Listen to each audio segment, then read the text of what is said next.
Matagal nang sabi-sabi yung tungkol sa mga sireno at sirena dito sa may amin. Sabi po nila may businessman daw pong kinukuha sila, dinadakip at ginagawang pampaswerte. Kailangan ko itama yung pagkakamali kong ito. Ako lang yung maling nangyari. So hindi ka na talaga makakabalik doon?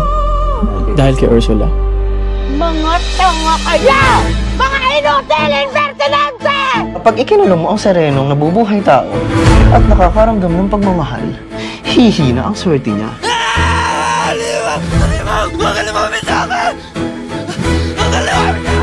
Pera ang tunay na pagmamahal.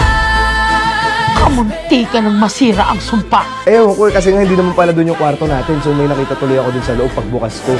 Bakit kasi nagsasarili ka tapos hindi ka naglalak ng pinto? Eh ano magagawa ko? Ito gusto ko eh. Fetish ko eh. Wild, di ba?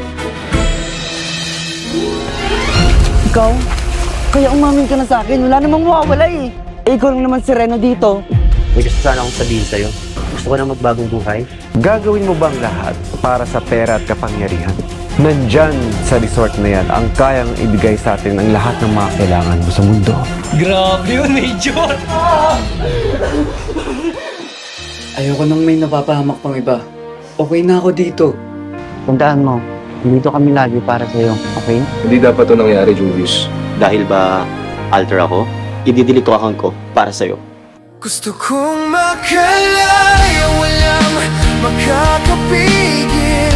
Ikaw ang dahilan, ikaw ang sagot. Sa'yo ako malaya, sa'yo rin nakakulong.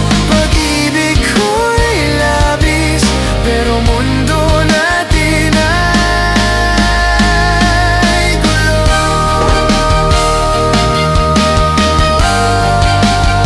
Hindi pa handa ang mundo para sa mga kagaya mo.